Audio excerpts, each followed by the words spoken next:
Hello and welcome to the outdoor video vlog by yours truly. This time you find me in the Yorkshire Dales village of Kettlewell. I was going to film on the tops, but again I've been done by the weather. It's just constant rain and you can't hardly see a hand in front of your face on the fell I was on last night.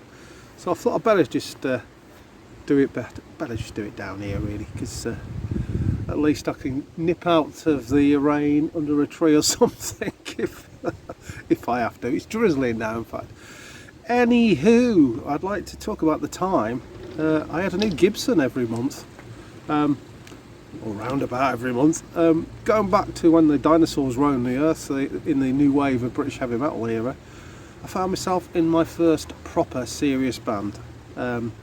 Everyone was kind of jumping on the bandwagon of the new wave of British heavy metal, and you know, all sorts of bands seemed to be getting deals. We thought, why not? Let's have a go at it. The problem was, and it was a big problem, when it came to the gigs, I only had this Strat copy. So this thing, it was junk really. It stayed in tune for about one song. The pickups were weedy, the action was terrible. I didn't know how to sort guitars out in them days. Got through in rehearsals with it obviously, but when it came to the gigs it was going to be obviously a problem. So we get our first gig, and luckily for me, the other guitar player, a guy called Steve, he worked in this guitar shop, this Gibson dealer actually, as luck would have it, at weekends, and he put it to his boss, you know, that if I promised to buy a new Gibson off him at some point, could he borrow a Les Paul for the gig, like, you know, which is what duly happened. And this thing was a bit of a plank, to be honest with you, because we're talking about the Norlin era, when Gibson's probably their worst era, really bad. Don't get me wrong, I was grateful to have it, and it was better than my Strata copy, you know, and I thought that the owner was amazing, trusting me with that, but the guitar, I can't lie, it was rubbish really. But we did the gig, got through that, and then about a month later we had another gig. So problem rose again, and incredibly the guy let Steve bring another Les Paul over for me to use for this other gig. And that was equally as bad, sadly, unfortunately. It was, you know, these things weighed a ton, absolute ton, like, yeah. We'll come on to the woods and all the rest of it in a minute, but we went on to another month, and again I had another Gibson to try out. I mean, it's getting silly by this point obviously, but it was an SG this time. That was much lighter. We were thinking, oh yeah, that's a lighter guitar. It's much lighter, but again it played like a dog, and there's no life in it.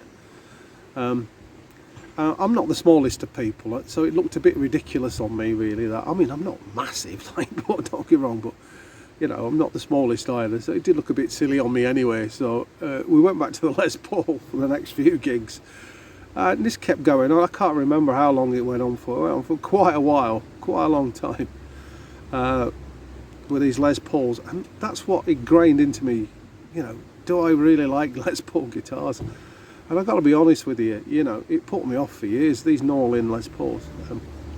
But eventually I had enough money, and I did buy a Gibson of my own, a second-hand one. But the irony is I didn't buy it from this guy.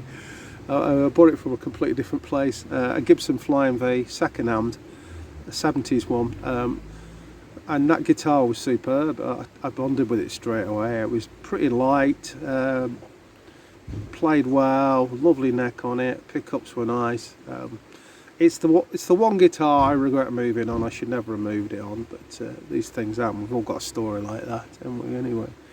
So yeah, that brought to an end the kind of Norlin era Les Paul nightmare I was having. But going back to that Norlin period, the quality control was absolute nonsense. The hardware and the parts, nonsense. The workforce didn't seem motivated.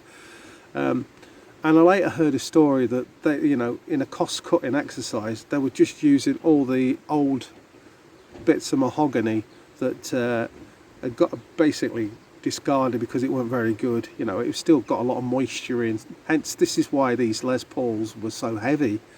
They were using this rubbish moisture-laden wood. So yeah, that's that hasn't helped the mythology of those 70s Les Pauls at all. Like, and you know, years later, I can still remember playing friends who had these Les Pauls from the 70s and still struggling with them. And I don't mean any offence to any mates of mine that've got these Norlin Era Les Pauls, but I just struggle with them again. Like, they just weigh a ton, absolute boat anchors.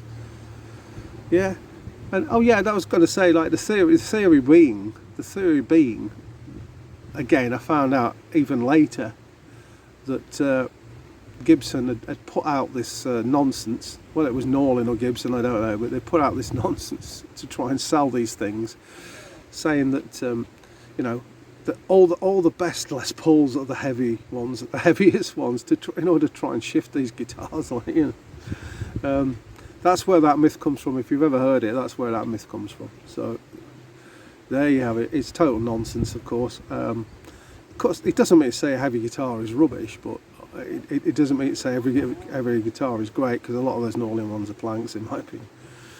So moving on, a couple of days ago, July the 24th, John Mayall passed away, the legendary British blues guy. I mean, he was born in 1933, so he saw so many changes in music and music direction and that. So he saw it all, really.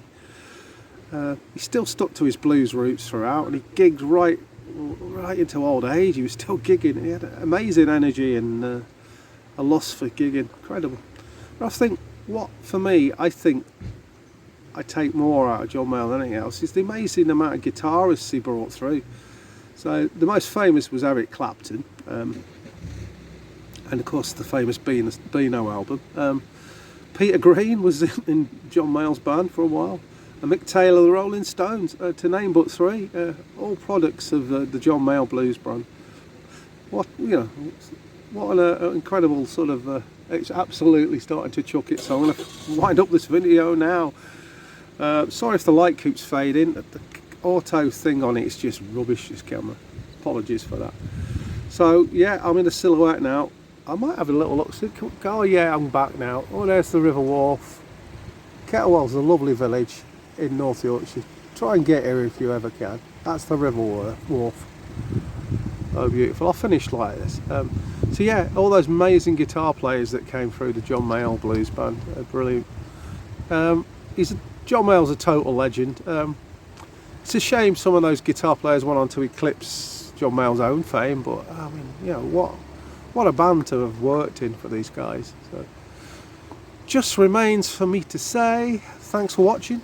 Stay well, keep safe. I'll see you all later, guys. Bye.